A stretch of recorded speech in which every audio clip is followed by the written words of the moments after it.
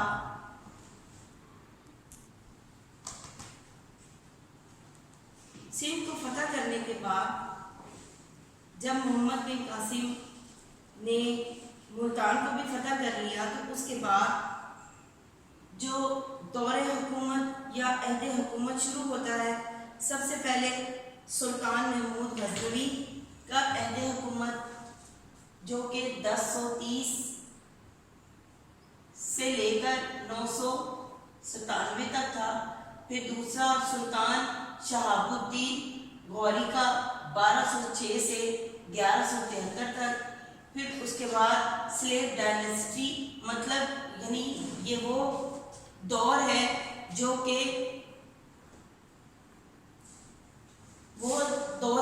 کہ غلام لوگوں نے، یعنی راجاؤں کی جگہ ان کے جو غلام تھے جنہوں نے اس دور میں حکومت ان کی رہی، انہوں نے اس حکومت کو چلایا۔ پھر اس کے بعد چوتھا دور سلطان شمس الدین التتمش جو کہ 1211 سے لے کر 1235 تک۔ پھر اس کے بعد رضیہ سلطانہ کا دور حکومت جو 1236 سے لے کے 1240 تک رہا۔ پھر اس کے بعد مزید جو دور تھے رضیہ سلطانہ کے بعد سلطان ناصر الدین محمود کا دور حکومت جو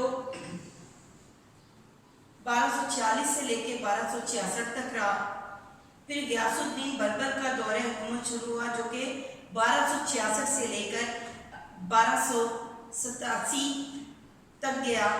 پھر اس کی دوڑ بھاگ جس سلطان نے سنبھالی اس کا نام سلطان معز الدین کیقباد تھا، جو کہ 1287 میں اس نے اس کی دوڑ بھاگ سنبھالی اور 1290 تک اس کا دور حکومت رہا۔ ان کی تفصیلات کچھ اس طرح ہے کہ سلطان محمود غزنوی نے، جو کہ غزنی میں پیدا ہوئے تھے اور غزنی کے بادشاہ سبکتگین کے بیٹے تھے، اپنے والد کی وفات کے بعد 997 میں 30 سال کی عمر میں تخت نشین ہوئے اور بڑے بہادر اور حوصلہ مند بادشاہ تھا یہ۔ اس نے انتظام سلطنت اور جنگی امور میں خاصی مہارت حاصل کی۔ اس نے 33 سال جنگی مہمات میں گزارے۔ اس نے ہندوستان پر 17 حملے کیے اور کم فوج کے باوجود ہمیشہ کامیاب رہا۔ وہ فتح کے بعد واپس لوٹ جایا کرتا تھا۔ سومناتھ ہندوؤں کا مشہور اور مقدس مندر تھا۔ ہندوؤں کا عقیدہ تھا کہ سومناتھ پر حملہ کرنے والا خود تباہ و برباد ہو جائے گا۔ جب محمود غزنوی کو اس بات کا علم ہوا تو اس نے سومناتھ پر حملہ کیا اور اسے فتح کر لیا۔ اس مندر میں بے شمار دولت موجود تھی۔ دیوتاؤں کی مورتیوں پر ہیرے جواہرات اور سونے چاندی کے زیورات جڑے تھے۔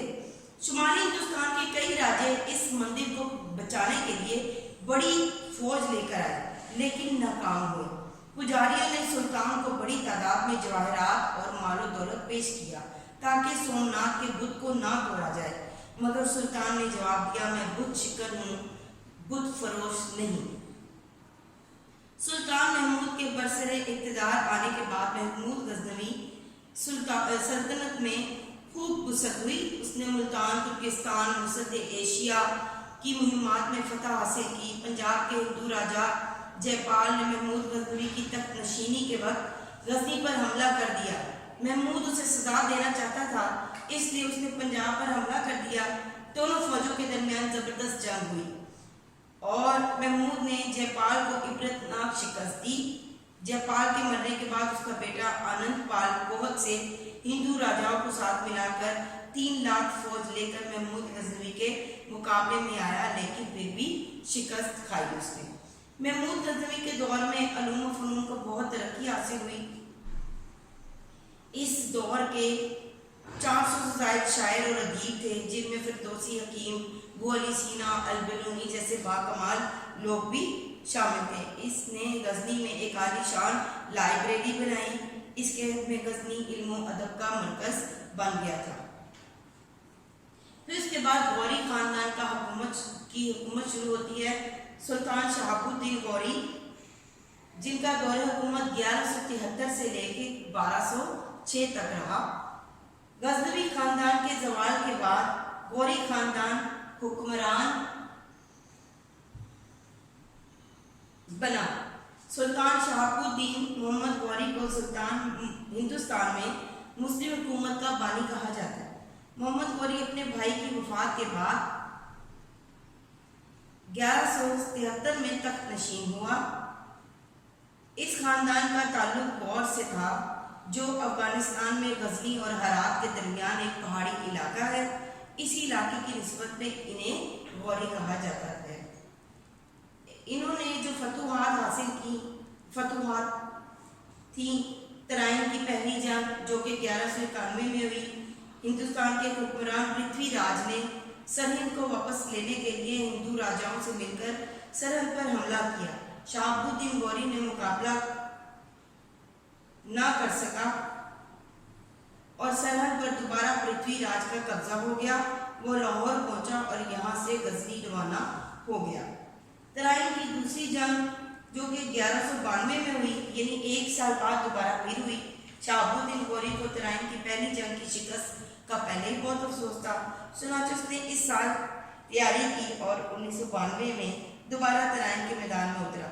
شہاب الدین غوری نے ایک حکمت عملی کے تحت فوج کو مختلف حصوں میں تقسیم کیا اور جنگ شروع کر دی۔ شدید لڑائی کے بعد ترائن کی اس جنگ نے تاریخ کا رخ بدل دیا اور ہندوستان میں مسلم حکومت کی بنیاد رکھ دی گئی۔ پرتھوی راج کو شکست ہوئی اور وہ جنگ میں مارا گیا۔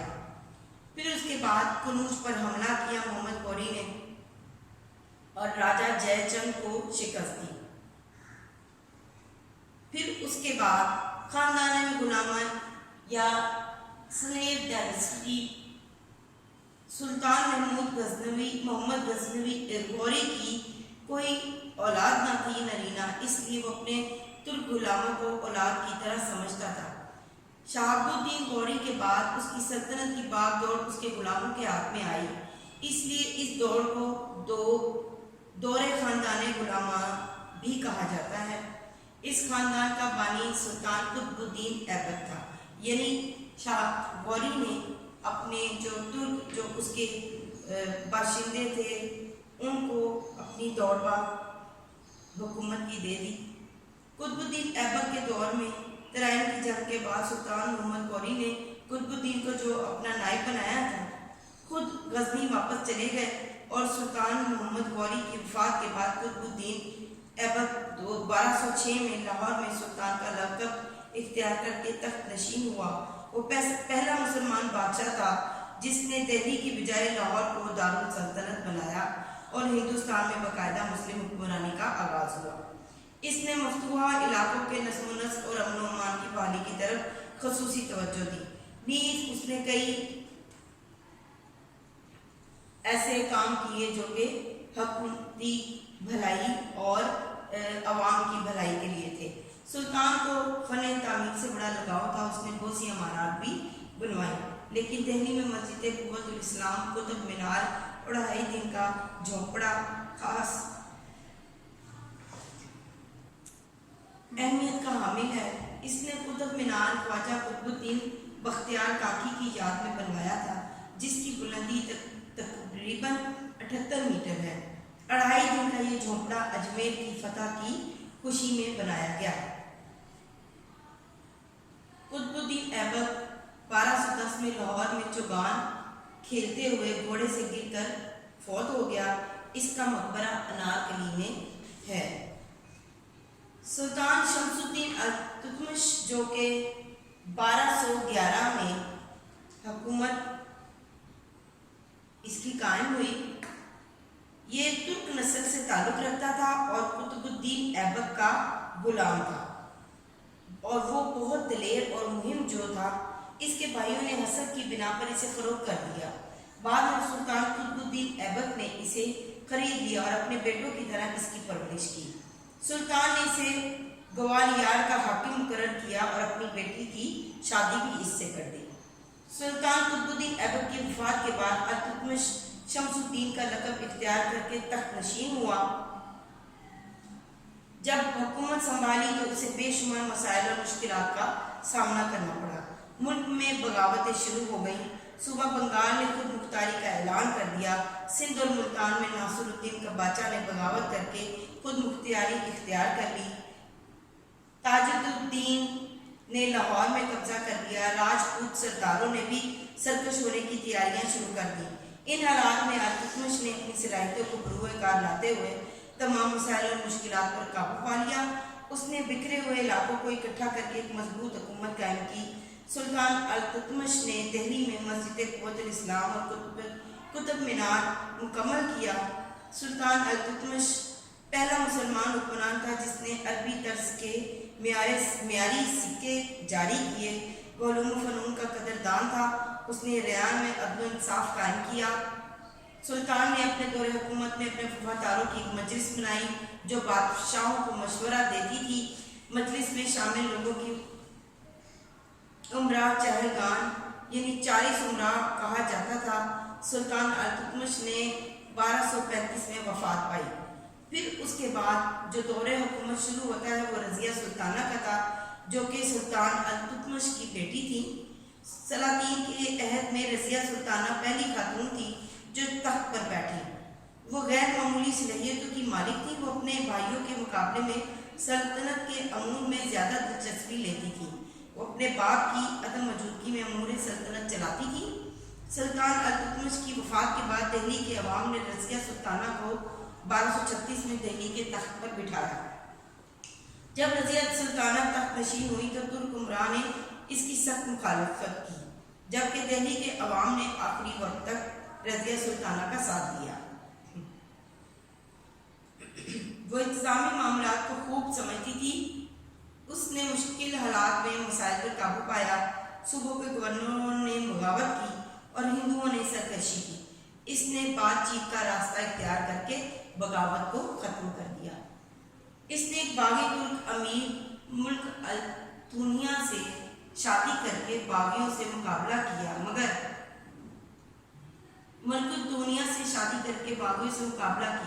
مگر شکست کھائی۔